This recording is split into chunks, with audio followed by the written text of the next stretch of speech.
Hello दोस्तों, कैसे हो आप सभी। मैं उम्मीद करता हूँ बहुत ही अच्छे होंगे।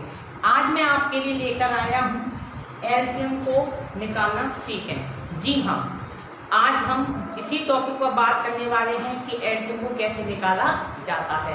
तो मेरे इस चैनल पर अमित कोचिंग सेंटर क्लासेस पर बने रहें। तो चलिए बिना वेस्ट किए करते हैं हम अपनी वीडियो को स्टार्ट।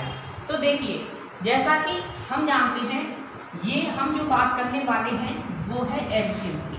तो एलसीएम को निकाला कैसे जाता है, मैंने एलसीएम की फुल फॉर्म की एक वीडियो बनाई है। आप मेरे डिस्क्रिप्शन में जाकर जरूर देखें उसको, तभी आप इसका मतलब समझ सकते हो कि एलसीएम की जब आप फुल फॉर्म समझ जाओगे तो फिर एलसीएम आपके लिए बहुत ही आसान तरीके से समझ में आ जाएगा। अगर नहीं जाओगे तो कोई दिक्कत नहीं, मैं यहाँ पे दोबारा आपके लिए फुल फॉर्म इसकी बता करके मैं यहाँ पे आपके सामने कुछ एलसीएम के क्वेश्चन कराने वाला हूँ। तो देखिए, जो सबसे पहले कर लेते हैं एलसीएम की बात। देखो, जो इसकी फुल फॉर्म होती है वो होती है लिस्ट, LEAST, और जो सी से होती है वो होती है कॉमन, ठीक है। और जो एम से होती है वो होती है मल्टीप्लाई, ठीक है। ये इसकी फुल फॉर्म होती है। अब लिस्ट का मतलब होता है छोटी संख्या कह सकते हो आप, छोटा नंबर कह सकते हो, या फिर कम से कम, कम से कम। और जो कॉमन का मतलब होता है वो होता है समान संख्या, समान संख्या। और जो मल्टीप्लाई का मतलब होता है वो होता है गुणनखंड, गुणनखंड यहाँ पे आए, ठीक है। ये होता है गुणनखंड, ये बिंदु नहीं आएंगी, ये होगा। तो एलसीएम की फुल फॉर्म जो होती है वो क्या होती है कि लिस्ट, कॉमन और मल्टीप्लाई। तो एल की क्या होती है लिस्ट, और सी से कॉमन और एल से मल्टीप्लाई। तो लिस्ट का मतलब क्या होता है बच्चों, छोटी संख्या या छोटा नंबर कह सकते हो आप, और या फिर कम से कम। कॉमन का मतलब समान संख्या, और मल्टीप्लाई का मतलब गुणनखंड। तो ठीक है, तो आपने ये एलसीएम की फुल फॉर्म जान ली है। तो चलिए अब हम इसी फुल फॉर्म के अध्याय पर कुछ एलसीएम के सवाल करते हैं। तो देखिए, जैसे आपको ये पता चल गया है, जैसे मैं कहूँ, जैसे देखिए यहाँ पे लिस्ट, कॉमन, मल्टीप्लाई, ये मैंने आपके सामने लिख दिया है। तो अब हम करेंगे क्वेश्चन की बात कि एलसीएम के क्वेश्चन कैसे निकाले जाते हैं। तो जो एलसीएम की जो फुल फॉर्म थी वो क्या थी, वो क्या थी बच्चों, पहला था लिस्ट, दूसरा था कॉमन, और तीसरा क्या था मल्टीप्लाई, मल्टीप्लाई, ठीक है। ये फुल फॉर्म थी। अब देखिए, जैसे मैंने ले लिया यहाँ पे 8, सबसे छोटा नंबर दे रहा हूँ सबसे पहले।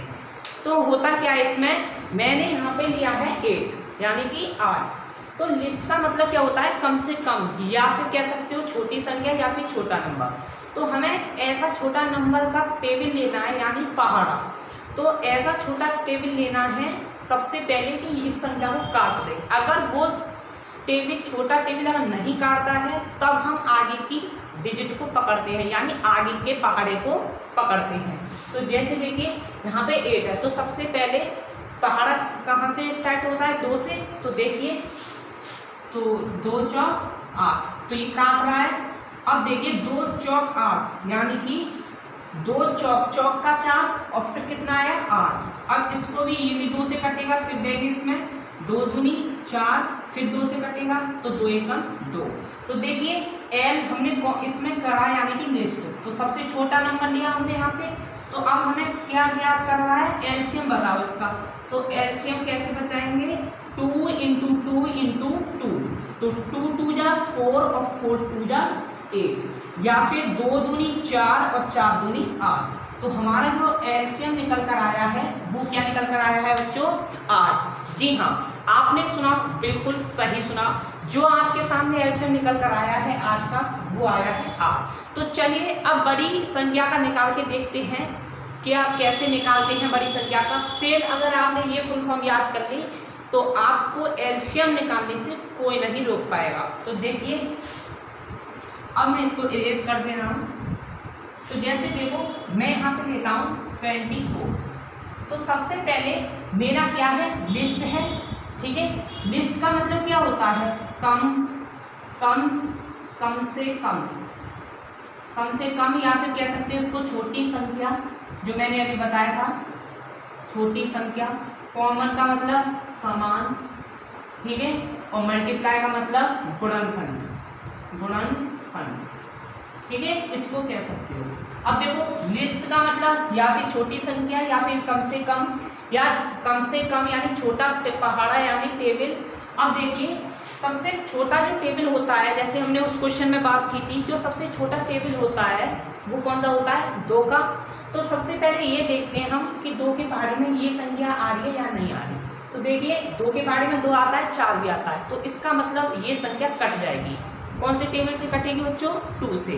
तो देखिए हम इसको काटते हैं, 2 बन जा 2 एक बार गया 1 बार, और 2 2 जा 4, 2 6 जा 12, अब 2 12 था, फिर हम 2 से देंगे, 2 6 जा 12, अब 2 के फाड़े में 6 भी आ रहा है तो फिर 2 से देंगे, 2 3 जा 6। अब देखिए अब आपके सामने यहाँ पर शो कर रहा है 3। जी हाँ, आपने सुना, बिल्कुल सही सुना। तो यहाँ पे क्या यूज कर रहा है, 3 कर रहा है। इसका मतलब 2 के फाड़े में है, यानी हमने जो कम से कम वाला पहाड़ा लिया था, यानी छोटा से छोटा जो पहाड़ा लिया था वो 2 था, लेकिन यहाँ पे 3 है। 2 के फाड़े में कभी 3 आता नहीं है भाई, 3 का पहाड़े में तो 3 अपने पहाड़े में ही आती है, तो इसलिए यहाँ पे अब 2 का पहाड़े का यूज नहीं होगा। मात्र यहाँ पे 3 है तो ये 3 ही के पहाड़े में आएगी। तो जैसे देखो 2 के पहाड़े से तो कट नहीं सकता, क्यों, क्योंकि 2 के पहाड़े में हमारा 3 आता नहीं है। अब देखिए 3 तो 3 से कटेगा, 3 एकम 3। अब क्या ज्ञात करने की बोल रहा है बच्चों, एलसीएम, तो LCM बराबर। अब ये जो इधर के जो आए हैं इन्हीं को हम बोलते हैं गुणनखंड या फिर फैक्टर। तो कितने आए हैं 2 2 के, 1 2 3, तो हम देंगे 2 गुणे 2 गुणे 2 गुणे, और 2 2 के 3 के बाद में क्या है 1 3 है, तो 1 3 लिख देंगे। ठीक है, अब इसका एलसीएम कितना होगा, तो देखिए हमने गुणनखंड लिखनी है, अब इनका आपस में गुणा करके जो आएगा वो हमारा एलसीएम कहलाएगा। 2 2 जा 4, 4 2 जा 8, और 8 3 जा 24। तो 24 ही हमारा क्या लिख रहा है बच्चों, एलसीएम। यही हो जाएगा आपका आंसर। जी हाँ, मैं उम्मीद करता हूँ आप इस बात को समझ पा रहे होंगे। तो देखिए हमने कितनी आसानी से यहाँ पे एलसीएम को ज्ञात कर लिया है। सबसे पहले हम छोटी संख्या ही लेंगे, यानी छोटा पहाड़ा, तब हम बड़ी संख्या पे करेंगे। जब छोटे पहाड़े में नहीं कर सकती वो संख्या, तो जब हम बड़े पहाड़े की ओर चलेंगे। लेकिन सबसे पहले एलसीएम के अध्याय पर अगर देखा जाए तो सबसे पहले हमें छोटा पहाड़ा ही लेना है। जैसे देखो एल बराबर लिस्ट, यानी कम से कम या छोटी संख्या या छोटा पहाड़ा जो भी है, सबसे पहले हमें छोटा पहाड़ा लेना है। अगर छोटे पहाड़े से नहीं करती है तब हम आगे के पहाड़े पर बात करते हैं। तो मैं उम्मीद करता हूँ आप इस बात को समझ रहे होंगे। तो चलिए ये आपके सामने हमने कर लिया, अब चलते हैं आगे क्वेश्चन की तरफ। तो हम देखते हैं 2 संख्याओं का करा है हमने अभी, अब हम लेते हैं 3 संख्याओं का। जैसे मान लो हमने ये ले लिया, ठीक है। सबसे पहली बात आप ये जानो कि जब हम एलसीएम निकालते हैं तो सबसे छोटा ही पहाड़ा देखते हैं कि ये छोटे पहाड़े से कटती है या नहीं कटती। अगर नहीं कटती है तब हम आगे के पहाड़े की ओर बात करते हैं। तो देखिए अब देखिए यहाँ पे 2 के पहाड़े से 12 भी कट जाएगी और 8 भी कट जाएगी। ठीक है, तो कैसे करेंगे, 2 छक्के 12 और 2 चौक 8। अब देखिए 6 भी कटेगी 2 के पहाड़े से और 4 भी, तो काटें 2 3 6 और 4 भी 2 दूनी 4। अब देखिए 2 के पहाड़े में आप ऐसा मत कर देना कि 2 का पहाड़ा 3 में, जैसे आप कहें कि 2 के पहाड़े में 2 आता है 3 नहीं आता, तो 2 एकम 2 एक बार ही करें। नहीं, देखो यहाँ विषम संख्या है यानी ऑड नंबर, तो 3 है। अगर मैं 2 से भी करूँ तो 2 बन जाए, तो 3 में से 2 जाएगा 1, इसका मतलब ये कट जाएगी, यहाँ पे 12 हो जाता इसलिए। तो देखिए 2 से देंगे, 2 बन जाए 2, 3 में से यानी 2 बन जाए 2 ही हुआ है, 3 में से 2 गया, कितना बचेगा 1। अब 2 6 12। अब देखिए 16 आया यहाँ पे नंबर। अब जो 16 यहाँ पे नंबर आया है तो अब ये 2 से भी कटेगा, 2 8 जा 16। अब यहाँ पे 8 आया है तो ये 2 से कटेगा, 2 4 जा 8। अब यहाँ पे 4 आया है तो 2 से भी कटेगा, 2 2 जा 4। अब यहाँ 2 है, 2 तो अपने टेबल से ही कटेगा, सिंपल बात है। अब हम करते हैं इसमें एलसीएम की बात। अब हमारा एलसीएम इसमें कितना आएगा, तो देखिए जब हम एलसीएम को निकालते हैं तो हम एक तरफ अपने सभी गुणनखंडों को लिख लेते हैं, यानी एक साइड में हम सभी अपने गुणनखंडों को लिख लेते हैं। अब जैसे देखो ये सारे जो निकल कर आए हैं ये हमारे क्या हैं, गुणनखंड है। क्या है बच्चों, गुणनखंड। तो देखिए एलसीएम बराबर, अब गुणनखंड कितने दो के इसमें 1 2 3 4 5 6 7, तो यहाँ पे लिखेंगे 1 2 3 4 5 6 7, यानी कि हमने 2 2 के बच्चों कितनी बार लिख ली है, 7 बार। जी हाँ, आपने सुना, बिल्कुल सही सुना। तो हमने आपके सामने यहाँ पे जो फैक्टर हमारे यानी कि गुणनखंड जो निकल कर आए थे n बराबर यानी कि मल्टीप्लाई, और मल्टीप्लाई का मतलब गुणनखंड या फिर आप कह सकते हो फैक्टर। तो अब देखिए हमारे जो गुणनखंड हैं वो हमने यहाँ पे लिख लिए हैं, जो आपके सामने यहाँ पे शो कर रहा है। अब हम क्या करेंगे, अब हमें आपस में गुणा कर देना है। 2 2 जा 4, 4 2 जा 8, 8 2 जा 16, 16 2 जा 32, 32 2 जा कितने होते हैं, 32 2 जा, तो 2 2 जा 4 और 2 3 जा 6, तो 64। अब 64 2 जा कितने होते हैं, देखिए 2 4 जा 8 और 2 6 जा 12, तो हमारा कितना आया बच्चों, हमारा कितना आया 64 2 जा कितने होते हैं, यानी कि 64, जहाँ तक 64 है 2 जा कितने होंगे 128। तो हम कह सकते हैं जो हमारा एलसीएम जो निकल कर आया है वो कितना आया है 128। और देखो बच्चों हमने एलसीएम निकाला कौन सी संख्या था, 128 का निकाला था, तो देखिए हमारा उतना ही आ गया। इसका मतलब ये हमारा एलसीएम बिल्कुल सही है। तो मैं उम्मीद करता हूँ आप इस बात को बिल्कुल अच्छी तरीके से समझ पा रहे होंगे। तो चलिए अब हम बात करते हैं इससे थोड़े बड़े और क्वेश्चन की। तो मैं अब इसको इरेज कर दे रहा हूँ।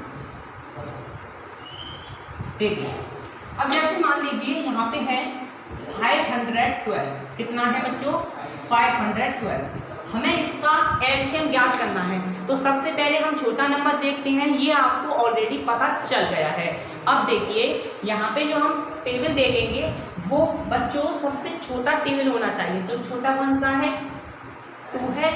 तो अगर देखते हैं 2 से कट जाए तो चलिए अगर मैं यहाँ पे देखो 2 लूँ तो कैसे लूँगा, 2 यहाँ पे रख दिया, 2 2 जा 4, 5 में से 4 गया तो 1, 2 5 जा 10, 11 में से 10 गया तो 1। अब कह रहे होंगे आप कि ये आप कैसे लिख रहे हो, तो देखो मैं आपको एक बात बताऊं, जैसे मैंने अभी लिखा था, ये भी इरेज कर दे रहा हूँ। अब देखिए जैसे मैंने यहाँ पे लिखा 512, तो सबसे पहले मैं 2 का दूंगा, तो 2 2 या 4, जो 4 आया है वो मैंने 5 में से 4 घटाया है तो 1 आया यहाँ पे, है ना। और 2 5 जा 10, जो 11 है उसमें कितना आया है, 2 5 जा 10 आया है, तो 10 11 में से 10 गया तो कितना आया 1। अब 2 6 जा 12। अब ऐसे ही इसको सॉल्व करेंगे, ये तो कटेगी संख्या 2 से, 2 बन जा 2, अब 2 2 जा 4, जो 4 आया है वो 5 में से घटा दो, 5 में से जब आपका 4 जाएगा तो 1 बचेगा, तो यहाँ पे कितना आया 1। अब 2 के भाड़े में से 16 कट जाएगा, 2 8 जा 16। अब इसको और सॉल्व कर दो, 2 से ही जाएगा अभी, 2 6 या 12 और 2 4 जा 8। अब इसको और सॉल्व करो, 2 3 जा 6 और 2 2 जा 4 और करो। अब इसको सॉल्व, 2 बन जा 2, 3 में से 2 गया 1, 2 6 जा 12। अब इसको और सॉल्व करो, 2 8 जा 16। अब इसको और सॉल्व करो, 2 4 जा 8। अब इसको और सॉल्व करो, 2 2 जा 4। अब इसको और सॉल्व करेंगे तो 2 बन जा 2। तो देखिए 512 का जो हमने एलसीएम निकाला है वो यहाँ पे ये सभी इसके क्या हैं, फैक्टर हैं। तो 512 के जो फैक्टर आए हैं यानी गुणनखंड जो आए हैं, गुणनखंड वो ये हैं किसके, 512 के। तो अब इसके एलसीएम की बात करते हैं। जो 512 के जो आए हैं यहाँ पे लिख रहे हैं गुणनखंड, जो एलसीएम निकालेंगे उसके गुणनखंड कौन कौन से हैं, 2 2 के हैं 1 2 3 4 5 6 7 8 9, 1 2 3 4 5 6 7 8 9, ठीक है। तो 1 2 3 4 5 6 7 8 और 9। अब इसका करेंगे तो 2 2 जा 4, 4 2 जा 8, 8 2 जा 16, 16 2 जा 32 और 32 2 जा 64 और 64 2 जा 128 और 128 2 जा कितने होंगे 2 8 या 16 1 2 2 या 4 और 5 2 1 या 2, यानी कि अब यहाँ तक करने पर इतना आ गया 256। अब जो 256 आया है ये हमें अब 2 बार करके देखना है, तब हमारा कंप्लीट होगा। तो देखिए अब इसका करो 2 6 या 12, 2 5 10 और 1 11, 2 2 या 4 और 1 5। तो देखिए हमने किसका निकाला था 512 का ही निकाला था अभी, तो देखो हमारे यहाँ पे 512 शो कर रहा है। तो अब देखिए हमें पता पड़ा जो हमारा एलसीएम जो आया है इसका वो कितना है 512। जब हम इसकी आपस में गुणांक करेंगे तो हमारा कितना निकलेगा 512। तो मैं उम्मीद करता हूँ आप इस बात को समझ पा रहे होंगे। तो आप इसी तरीके से एलसीएम को निकाल सकते हो। और आपको इस वीडियो से थोड़ी हेल्पफुल लगी हो तो मेरे चैनल को सब्सक्राइब करें, लाइक करें और शेयर करें। अगर इसमें कुछ आपके लिए डाउट है तो मुझसे कमेंट बॉक्स में लिखकर ज़रूर पूछें और मुझे ये भी बताएं कि ये वीडियो आपके लिए कैसी लगी, कमेंट में लिखकर ज़रूर बताएं। इस वीडियो को देखने के लिए आपका बहुत बहुत धन्यवाद।